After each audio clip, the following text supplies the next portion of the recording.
Hello and welcome to the Dune Minute Podcast, your place to dive deep, minute by minute, into the cinematic adaptation of Frank Herbert's World of Dune. I'm one of your hosts, John. And I am Zach. And we are back in it. How you doing today? I'm pretty good, man. Aside from some sinus stuff that's making me sound super nasally, so real excited to edit these later. The joys of being an uncle to 5. Yes, 5 nephews. Yep. We're going to go ahead and hop right into this week's minutes. Last week we left off with Jessica and Paul. Well, Paul kind of, but Jessica definitely using the voice. Yeah. To get themselves freed from the binds that the Harkonnen guards have them in as they take them out to the desert to say that they didn't kill them. They just left them. Yeah, this is like the loopholiest loophole that they could possibly find. We start off this minute with Jessica kind of scolding, criticizing. Yeah. And she was like, your pitch was too forced, which, considering the circumstance, I think he did a fine job. Cut him some slack. Yeah. It was the first time he's actually used it. It's the first time that it worked. Yeah. Like fully, because we kind of talked about it a little bit in episode 5, maybe, when like at the breakfast Jessica scene tries to like get Paul to use it, and he like kind of does it, and we see her like zone for a second, and then or zone out for just like a second, and then she's back into it or whatever. Yeah, but yeah, this is definitely the first time that he's able to command someone. And yeah, like I had a note on it's here that was just like, oh, Jessica's one of those. Well, why isn't this an A+ parent? It's not good enough. Yeah. Oh God, I shout out to all of my fellow burnt out overachievers. By the way, damn, what happened to me? My parents were not A+ parents, and I'm still burnt out. I just kept getting notes that Zach could apply himself more in school. So anyways, so we get them. I guess the ornithopter is still like hovering over the ground right now. Yeah, it's clearly doing like a descent, like very slow. It's like an autopilot kind of thing, which made me think.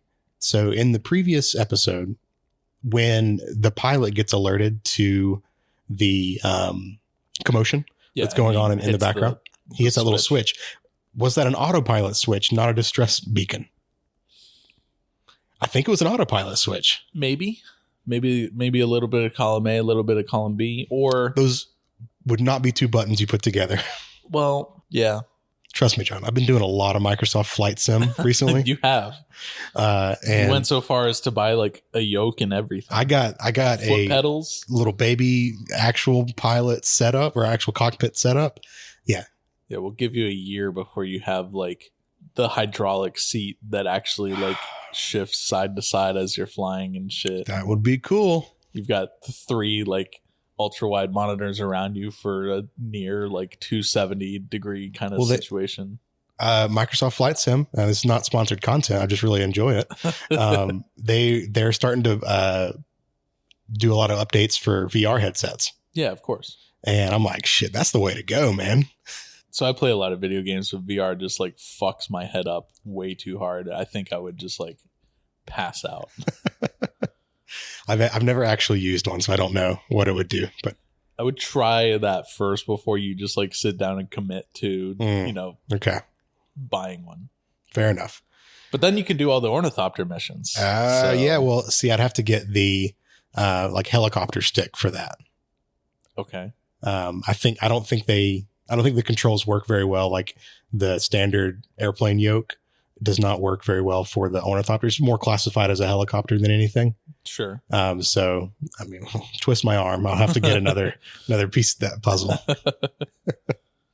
Oh no, I gotta fly a digital ornithopter. Oh no. So I don't know. It or switched. You can just sit in your living room with your Lego ornithopter and just like run around the house carrying it. Well, I already do that. Okay, fair.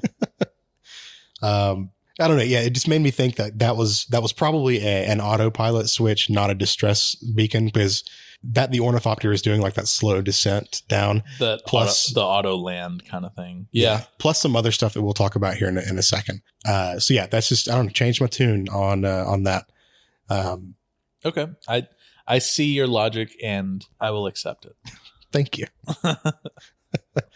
So as the ornithopter lands or is getting close to landing, Jessica pulls out the little bindle that was under Paul's seat and unwraps it, and it is a dope looking backpack. I want a Fremkit backpack so bad. WB, Mr. John Q. WB, if you're listening, please give us some merch. Is it practical? No. Do I want it to literally just sit in the corner of my office? Yes. It would be cool. Give us merch. Yeah. But yeah, you're right. It is a Fremkit. So some fun facts about at least the movie version of the Fremkit. This comes from The Art and Soul of Dune, Volume 1. Never sponsored, but I just fucking love this book so much. Because it's just like, it really elevates the movie watching experience. Sure. Because you have like all of these notes and stuff from the production team and Denis Villeneuve. So the bag was designed specifically to look like it, and all of the tools inside of it are all made by the same manufacturer. Okay. So Denis didn't want any of the Fremen stuff to look like kit bashed, like you just kind of like threw it all together really quick. But like It's an actual, like, one manufacturer makes the still tent and the still suit and the Frem kit and the compass and everything else. Yeah. The sand compactor and like all of it. Would you expect anything else?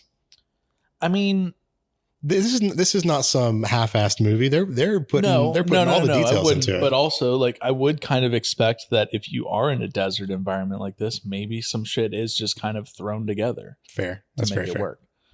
That being said, we're 30, 40,000 years into the future from our present day, and manufacturing abilities on other planets to survive are a little important. Yeah, government manufacturing quality standards have risen quite a bit. Well, it depends on the planet that you're on. That's true. That's true. But yeah, no. The Fremen QA department is Fremen QA is just killing it. Yeah.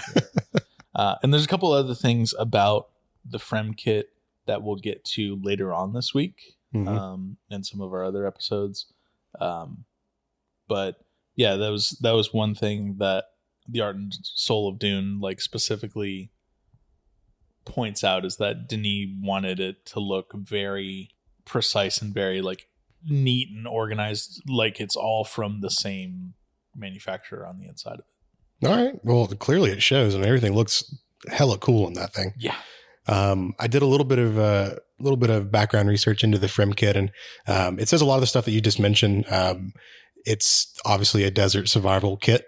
It's a Fremen in a bag, basically. Yeah. I had a little bit of Chris knife not included. I had a small grievance with the name. I think the name is silly. It is, but also there's a lot of silly names in this whole. Yeah, I got past it real quick. So, according to the wiki, the a Frem kit is something that a person could survive theoretically for weeks just with this kit in the desert. It includes that paracompass, still tent, maker hooks, which I thought was interesting. Yep. We definitely don't see those in this movie, or we do, just not in this Frem kit. Right. Or at least they're not used in this Frem kit. Yeah. We only see the inside of this Frem kit for a hot second, the briefest of seconds. Yeah. I think on Wednesday's episode, we'll talk about that. Yeah. So. One thing that here's another merch thing that needs to be made is they specifically call out that it includes a book called The Manual of the Friendly Desert. Yep. And I was like, God, give me that book. You can see that book too in the movie version, because when they pop it open, you see like this little leaflet looking thing just kind of hanging out in there.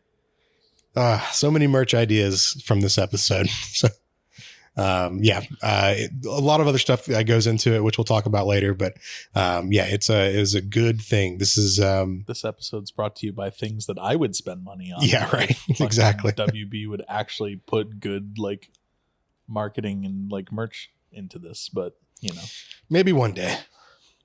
I doubt it. But this is what UA's left them. We'll come back to it a little bit later in the week, but we start to see them kind of pick apart what UA has quote unquote prepared for them. Yeah, in my notes I just have one line that just says, "At least UA kept his promise." Yep. Yeah, exactly. He did all he could. Well, he kept his promise for a lot of things. It's just not good. Sure. He kept his promise to Leto. Yeah. So the Ornithopter fully lands, and we hear some Harkonnen chirping over the radio. We do not get subtitles for this, but I have to assume they're saying something like, "What's going on? Yeah. Why are you landing?" Something to that effect. Are you there? Yeah. And then like you hear it one more time, and then it just pew. Yeah. They hit the kill switch remotely. And then Captain Obvious shows up. They've crippled the ship, says Paul. Thanks, Paul. Yeah. Super astute observation you made there, Paul. Yeah. Next, you're going to tell me you got to go out into the desert on a desert planet. I don't think the ship's going to work anymore. He's just put on his exposition hat and is telling everyone in the audience what's happening. Star Trek over here. So they before you move on, I will say, as an IT professional, I feel the like remote shutdown of the Ornithopter very deeply in my bones, and I'm curious as to what like MDM platform they use for that. I guess a good sponsorship right there. You've remotely shut down many ornithopters in your day. Laptops, but laptops, yes. Yeah, sure. Sure, we'll call them ornithopters. So Jessica and Paul exit stage rear of the Ornithopter and start booking it for the nearest sand dune. And can we talk about how quick they run up this sand dune? Okay. I haven't been to the beach in a very long time. I'm a very pale and pasty person, as you can see. Mm-hmm. Not you, the audience, because you only listen. Yeah, I'll bear the burden of this one for everyone. But I used to live in Florida, and we used to go to the beach often because it was only like an hour drive or whatever. Running on sand fucking sucks. So the fact that they just book it up this sand dune, like, and it's loose sand. Yeah, they have to have the widest feet ever to like have more like surface tension, and B, like the most muscular legs of all time to just sprint up this tall ass dune. Yeah, that is not easy, and they make it look like it's nothing as they go. And this is a big sand dune too. Yeah. I saw that and I was like, oh geez, like that's holy fuck. And they didn't trip once. I wonder how many takes it took. Probably not that many, because if I had to guess, what they did was they just like have some kind of like plank that's like maybe an inch under the sand or whatever. I don't know. Running up that. I mean, if everything was filmed on location, they could have just actually had them run up a sand dune. I mean, Timothy Chalamet and Rebecca Ferguson they're probably very in shape people. So getting up this sand dune is a feasible thing for them. Yeah. All right. I mean, fair, but also running on sand uphill. It's still, you got to be real strong to do that. And they don't look a bit winded. When they get to the top, they're just like, okay. Well, maybe there's like 5 minutes elapsed that we don't see on screen. Where they're just heaving. Like, like, oh God, we can't do that again. They get to the top of this dune and they are treated with a lovely panoramic view of the destruction of the palace. Not just the palace, all of Arakeen. All of the Arakeen city. It's on fire in the horizon. Crazy. I mean, there's Harkonnen ships, floating in orbit above. We hear like explosions off in the distance and shit. Like, it's not good. So we have, gone on and on and on about the sense of scale in this movie. Mm-hmm. This is another place that I felt it. Seeing them look at the city, because we know this is a massive city. Yeah. And we get pretty much all of it within one, wide shot. Them standing on the top of the dune. But they're far away from the city. They are very, very far away, but it just goes to illustrate just the scale again of the destruction that has happened to this city, because everything is like either on fire, billowing smoke, or in between one of those two things. Yeah. So it's crazy. And then we see the size of that giant tumor ship too. Yeah. Because it's still like floating above the city, and it's almost as wide as the city is. Yeah. It's huge. Massive. And we get a bunch of other ships kind of like flying in formation around them. And I made a note of the absence of sound in this like couple seconds. Up until like the last second before the minute ends, which is when we start getting like some sad music and shit, as we start seeing like the weight of everything like actually hitting Paul and Jessica. And Jessica, being the Bene Gesserit empath that she is, I'm sure is feeling super great. Oh yeah. I hopefully she can shut that part off for a second and just live in the moment. But we didn't get any sound, and we just hear like barely like muffled, or we just hear muffled explosions kind of off in the background. And I just thought it was great. Like the absence of it really just gives some good weight to the moment. Yep. But then you're absolutely right. They would come in with some sad music right after this.